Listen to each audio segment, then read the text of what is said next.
Hello everyone, welcome to innovative English learning with Rashid Khan. अगर आप ये वीडियो इंग्लिश में देखना चाहते हैं तो आप इसको प्लेलिस्ट से इंग्लिश में भी देख सकते हैं। आज का जो हमारा टॉपिक है वो बहुत ही इंपॉर्टेंट है, जो कि पंक्चुएशंस के हवाले से है।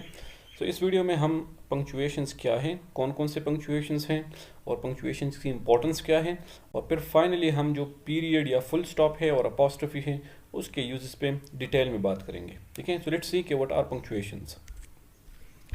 Punctuation helps readers understand the meaning and relationships of words, phrases, clauses and sentences. So remember कि जब हम punctuations इस्तेमाल करते हैं इससे हमें पता चलता है कि कौन से words, phrases, clauses और sentences जो है वो एक दूसरे के साथ relation में हैं, उनका आपस में क्या relation है। Marks of punctuation link, separate, enclose, indicate, omission, terminate and classify। ठीक है, तो जो punctuation marks है वो क्या करते हैं? अल्फाज को लिंक करना, सेपरेट करना, एक दूसरे से जुदा करना, इनक्लोज मुख्तलिफ चीज़ों को एक दूसरे के साथ इनक्लोज करना, इंडिकेट ओमिशंस के मुख्तलिफ जगह पे जो लेटर्स वगैरह हमने ओमिट किए होते हैं, वहाँ पे हमने हटा दिए होते हैं, उसको दिखाना, टर्मिनेट एंड क्लासीफाई। ठीक है, कहाँ पे ख़त्म हो रहा है कोई लफ्ज़, कोई सेंटेंस, एंड क्लासीफाई और डिवीजन जो होती है। Most punctuation marks can perform more than one function, और ज़रूरी नहीं है कि एक पंक्चुएशन मार्क का एक ही काम हो, वो मुख्तलिफ फंक्शंस के लिए भी हम इस्तेमाल कर सकते हैं। So these are the different uses of punctuations. The use of punctuation is determined by grammatical conventions and the writer's intention। ठीक है, और बाकी दूसरी बात यह है कि पंक्चुएशन मार्क्स जो है उसका मकसद जो होता है, यूज़ जो है वो ग्रामेटिकल कन्वेंशन, जो ग्रामेटिकल जो हमारे पास रूल्स होते हैं उससे हमें पता चलता है कि कहाँ पे कौन सा पंक्चुएशन इस्तेमाल करना है, एंड द राइटर्स इंटेंशन। और दूसरी बात जो सबसे अहम है वो ये है कि राइटर कौन सा पंक्चुएशन, कौन सा मैसेज कन्वे करना चाहते हैं, तो उस मैसेज कन्वे करने के लिए कौन से पंक्चुएशन की ज़रूरत है उसी को उन्होंने इस्तेमाल करना है।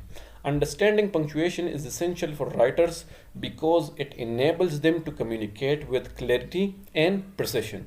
अभी अगर हम अपने मैसेज को क्लैरिटी और प्रिसिशन बिल्कुल दुरुस्तगी के साथ किसी को पहुंचाना चाहते हैं तो उसके लिए ज़रूरी है कि हम पंक्चुएशन के प्रॉपर इस्तेमाल को जो है उसको समझें कि कौन सा पंक्चुएशन मार्क कहाँ पे इस्तेमाल करने हैं। तो उसके लिए ये बहुत लाजमी है कि जो रूल्स है इसके बारे में वो पढ़ लें हम।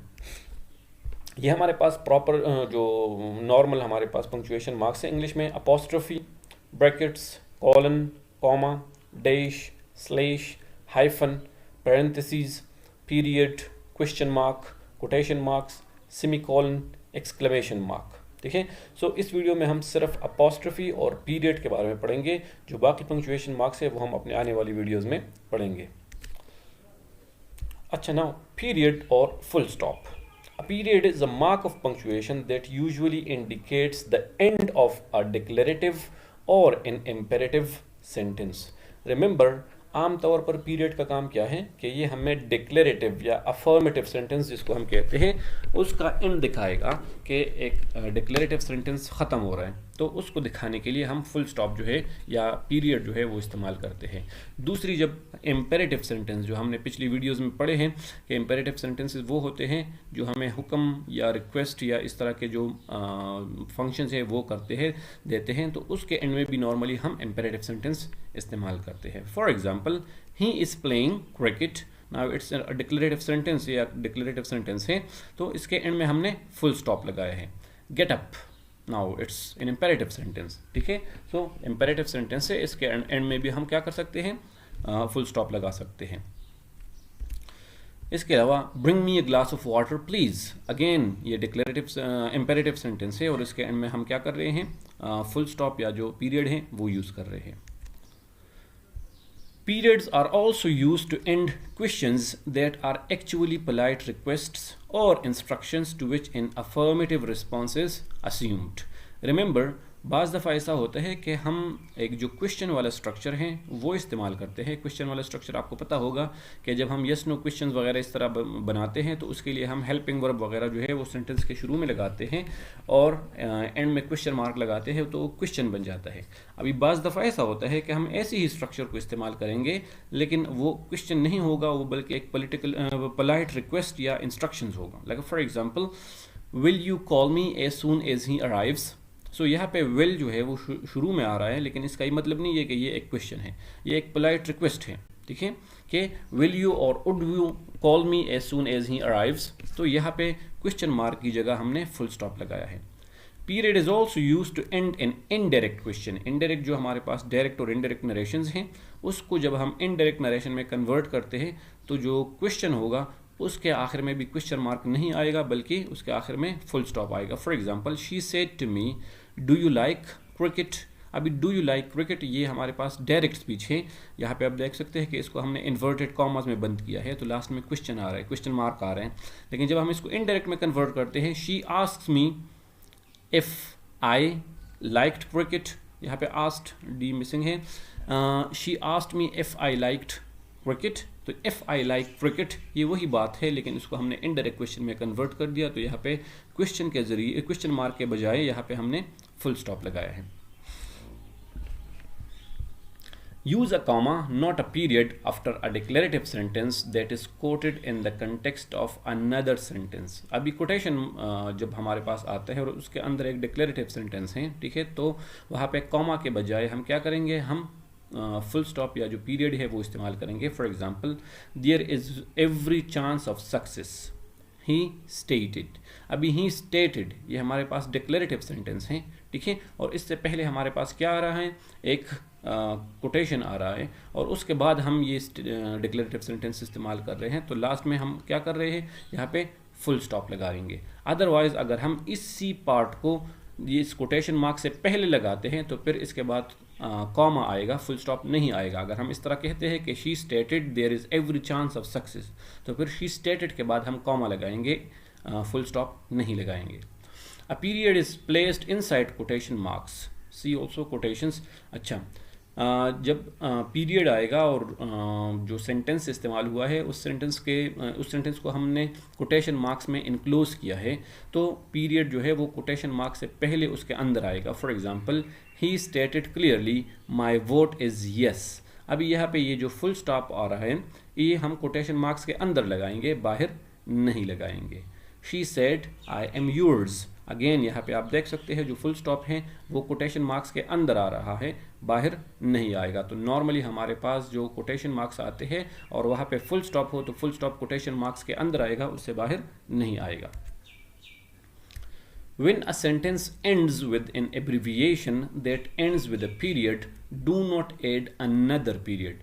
अभी अक्सर हम जो एब्रीविएशन या जो हम पहले लेटर्स लेते हैं मुख्तलिफ अल्फाज से, उनको अगर सेंटेंस के एंड में लगाते हैं तो उसके साथ ऑलरेडी पीरियड होता है, ठीक है, तो दोबारा दूसरा पीरियड या दूसरा फुल स्टॉप जो है उसकी लगाने की ज़रूरत नहीं है। For example, please meet me at 3:30 PM, यह पे ये जो पीरियड है लास्ट वाला एम के बाद जो आ रहा है, it is actually performing two functions. इसके दो काम है यहाँ पे। एक तो ये है कि ये एब्रीविएशन हमें दिखा रहा है कि PM ये जो एब्रीविएशन है उसके साथ हम लगाते हैं, और ये हमें एंड ऑफ द सेंटेंस भी जो है वो भी दिखा रहा है, तो यहाँ पे दूसरे फुल स्टॉप की ज़रूरत नहीं है।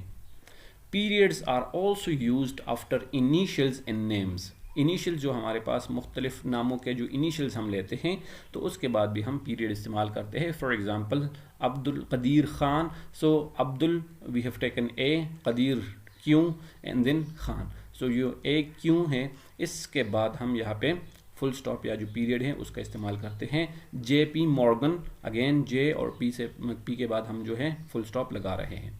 As decimal points with numbers, जब हमारे पास डेसिमल पॉइंट्स आते हैं नंबर्स के साथ, जैसे कि यहाँ पे 27.3, सो पॉइंट यहाँ पे हम ये इस्तेमाल कर सकते हैं। इसी तरह $540.26, सो अगेन यहाँ पे फुल स्टॉप या पीरियड जो है वो इस्तेमाल हो रहे हैं। 6.9%, अगेन यहाँ पे 6.9, तो पॉइंट की जगह हम ये इस्तेमाल, मतलब पॉइंट के लिए हम पीरियड इस्तेमाल कर रहे हैं।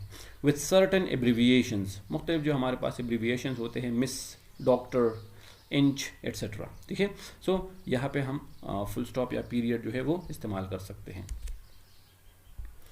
अच्छा, नेक्स्ट हमारे पास जो है वो है अपोस्ट्रोफी, और अपोस्ट्रोफी जो है वो बहुत कॉमनली हम इस्तेमाल करते हैं और हम इस्तेमाल होता है। तो अपोस्ट्रोफी क्या है? अपोस्ट्रोफी ये हमारे पास अपोस्ट्रोफी के लिए सिंबल है। Is used to show position और to indicate the omission of letters. एक जो इसका काम है वो ये है कि ये हमें पोजीशन दिखाता है, मलकियत दिखाता है, किसी की ओनरशिप दिखाता है। दूसरी बात, it indicates the omission of letters, कि किसी जगह पर कोई लेटर्स जो है उसको हमने ओमिट किया है, डिलीट किए हैं, वो ख़त्म हुए हैं. Sometimes it is also used to avoid confusion with certain plurals of words, letters and abbreviation. जो तीसरा इसका काम है, बाज़ जगहों पर confusion हटाने के लिए हम वर्ड्स के प्लूरल बनाने के लिए, लेटर्स के प्लूरल्स बनाने के लिए और एब्रीविएशंस बनाने के लिए हम इसको इस्तेमाल करते हैं.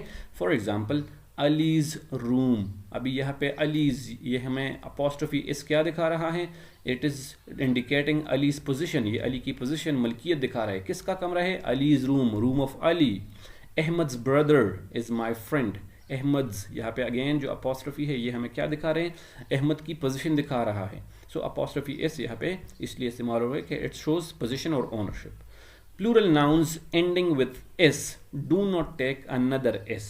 अभी अपोस्ट्रोफी यहाँ पे जिस तरह हमने देखा कि पोजीशन के लिए हम ये जो अपोस्ट्रोफी कॉमा है और एस है ये इस्तेमाल करते हैं. लेकिन अगर ऐसा नाउन है, ऐसा लफ्ज़ है जिसके एंड में आखिर में एस आ रहा है, प्लूरल है फॉर एग्जांपल, तो उसके लिए दोबारा एस लगाने की ज़रूरत नहीं है, बल्कि ये जो कॉमा है इसको हम उसी एस के बाद लगाते हैं. ठीक है. Apostrophe is placed after the existing S. For example boys hostel. यहाँ पे बॉयज़ जो है वो प्लूरल है, उसके एंड में आखिरी जो ऑलरेडी जो है वो एस आ रहा है, तो उसके बाद हम ये अपोस्ट्रोफी सिर्फ लगाते हैं, दोबारा दूसरे एस लगाने की ज़रूरत नहीं है. तो इसलिए हम कहते हैं कि बॉयज़ हॉस्टल, लड़कों का hostel. Students cafe. Again students plural हैं, ऑलरेडी एस मौजूद हैं, सिर्फ ये जो कॉमा है ये हम लगाएंगे, दोबारा एस लगाने की ज़रूरत नहीं है. तो इससे ये क्या बन जाएगा, ये पोजीशन वाला केस जो है बन जाएगा कि स्टूडेंट्स कैफ़े, तलबा का जो कैफ़े हैं. ठीक है. Indicating omission. एक जो मेन फंक्शन है अपोस्ट्रोफी का वो ये है कि it shows omission. Omission means deletion, कि ये हमें मुख्तलिफ लेटर्स की ओमिशन दिखाता है कि यहाँ पे कुछ लेटर्स जो है वो हमने डिलीट किए हैं. An apostrophe is used to mark the omission of letters or numbers in a contraction or short form. जब हम short form इस्तेमाल करते हैं, contraction इस्तेमाल करते हैं, तो डेफिनेटली हम कुछ letters वगैरह जो है वो ड्रॉप कर देते हैं. तो उन ड्रॉप लेटर्स को इंडिकेट करने के लिए हम क्या करते हैं, हम apostrophe लगाते हैं. For example I'll means I will और I shall. ठीक है. तो यहाँ पे आप देख सकते हैं कि जो लेटर्स मिसिंग हैं उसके लिए हमने apostrophe इस्तेमाल किया है. We have, again we have, यहाँ पे एच ए हमने ड्रॉप किया है, तो उसको दिखाने के लिए हम क्या कर रहे हैं, we are using apostrophe. They are. ठीक है. तो दे यहाँ पे अगेन अपोस्ट्रोफी इस्तेमाल कर रहे हैं ओमिटेड लेटर्स के लिए. आइड. अभी आइड जो है वो आई हैड भी हो सकता है, आई वुड भी हो सकता है. तो इससे आपको कैसे पता चलेगा कि ये आई हैड हैं कि आई वुड हैं. रिमेंबर कि जब भी आइड के बाद, मतलब है कि इस तरह आइड या वीड या हीड, जब ये अपोस्ट्रोफी डी आता है, इसके बाद अगर फर्स्ट फॉर्म आ गया तो ये आई वुड होगा, और अगर इसके बाद थर्ड फॉर्म आ गया तो ये फिर आई हैड होगा. ये कि हैड के बाद नॉर्मली हम थर्ड फॉर्म इस्तेमाल करते हैं और वुड के बाद जो है वो फर्स्ट फॉर्म इस्तेमाल करते हैं. तो इस तरह आपको पता चलेगा कि अगर फर्स्ट फॉर्म है तो आइट का मतलब क्या होगा, आई वुड होगा, और अगर इसके बाद थर्ड फॉर्म आ रहा है तो इसका मतलब होगा कि ये आई हैड है. Forming Plurals. अभी एक काम इसका ये है कि ये हमें प्लूरल्स, इसका हम मतलब है कि इसके साथ हम बनाते हैं इस अपोस्ट्रोफी के इस्तेमाल के साथ. An apostrophe can be used in forming the plurals of letters, words और lower case abbreviations if confusion might result from using S alone. अगर हम सिर्फ एस लगाते हैं तो शायद उससे कुछ कन्फ्यूजन बन जाए. उस कन्फ्यूजन को हटाने के लिए हम अपोस्ट्रोफी का इस्तेमाल करते हैं. For example, the search program does not find A's and I's. अभी अगर हम सिर्फ ए एस लगाते हैं अपोस्ट्रोफी कॉमा के बगैर, तो फिर ये कन्फ्यूजन क्रिएट करेगा कि एज कौन सा एज, और आइज, तो वहाँ पे भी अगर हम अपोस्ट्रोफी लगाते मतलब है कि ख़त्म करते हैं तो फिर क्या ये इज़ बन जाएगा. तो इसलिए उस कन्फ्यूजन को दूर करने के लिए एज मीन्स मुख्तलिफ एज, ए ग्रेड्स या ए लेवल्स वगैरह, और आइज. ठीक है. तो यहाँ पे हम अपोस्ट्रोफी इस्तेमाल कर रहे हैं. I's need to be distinguish from the number 1. I's means जितने भी आय आते हैं उसको हम नंबर 1 से जो है उसको हमें डिस्टिंग्विश करना चाहिए. तो आइज अगर हम अगेन यहाँ पे अपोस्ट्रोफी हटाते हैं तो ये क्या बन जाएगा, ये इज़ बन जाएगा. There are 2 P's in apple. ठीक है. 2 पीज इन एप्पल. तो यहाँ पे एप्पल में क्या है, 2 पीज हैं. 2 पी है, तो वो 2 पीज यहाँ पे प्लूरल बनाने के लिए हम क्या कर रहे हैं, अपॉस्ट्रोफी इस्तेमाल कर रहे हैं। Generally, however, add only s in Roman or regular type when referring to words or as words or capital letters. Normally हम क्या करते हैं, s इस्तेमाल करते हैं जब हम किसको रेफर करते हो, वर्ड्स को as words और capital letters जो है उसको रेफर करते हो। For example, 5 ands appear in the first sentence. Ands यहाँ पे सिर्फ s लगा हुआ है, ठीक है। The applicants received A's and B's in their success. तो यहाँ पे आमतौर अगर कैपिटल लेटर आ रहा है, वहाँ पे तो स्मॉल है, यहाँ पे कैपिटल लेटर्स है तो उसके साथ हमने सिर्फ एस लगा लिया है प्लूरल बनाने के लिए। इसी तरह बीज, अगेन यहाँ पे सिर्फ हमने एस लगा लिया है प्लूरल बनाने के लिए। तो अगर लेटर्स कैपिटल हो तो फिर ज़रूरत नहीं है अपॉस्ट्रोफी एस की, सिर्फ एस जो है वो काफ़ी होता है। Do not use an apostrophe for plurals of abbreviations with all capital letters. जब एक एब्रीविएशन है और उसमें सारे जो लेटर्स हैं वो कैपिटल हैं तो उसके साथ अपॉस्ट्रोफी की ज़रूरत नहीं है। और a final capital letter, for example 10 PhDs, यहाँ पे आप देखें PDFs, तो PDF सारे जो एब्रीविएशन है वो कैपिटल में है, तो यहाँ पे सिर्फ S लगा हुआ है, अपॉस्ट्रोफी कॉमा नहीं लगा। इसी तरह अगर किसी एब्रीविएशन के एंड में कैपिटल लेटर आ रहा है तो उसके साथ भी सिर्फ S लग जाएगा, अपॉस्ट्रोफी कॉमा की ज़रूरत नहीं होगी। और फॉर प्लूरल्स ऑफ नंबर्स, या नंबर्स होते हैं, for example 7s, the late 1990s, okay, so यहाँ पे 90s, यहाँ पे भी अपॉस्ट्रोफी कॉमा की ज़रूरत नहीं है, ओनली S जो है दैट इज़ एनफ, ठीक है। तो अगर एब्रीविएशंस कैपिटल में हो सारे, या उसका आखिरी लेटर जो है वो कैपिटल में हो, या नंबर्स आते हो तो उसमें कॉमा की ज़रूरत नहीं होती, सिर्फ एस जो होता है वो काफ़ी होता है, ठीक है। Thank you. उम्मीद है इस वीडियो से आपने अपॉस्ट्रोफी और जो पीरियड या फुल स्टॉप है उसके यूजेस के बारे में बहुत कुछ सीखा होगा। मज़ीद ऐसी वीडियोस के लिए हमारे चैनल को सब्सक्राइब करें और अपने दोस्तों के साथ शेयर करें। Thank you. Take care of yourselves.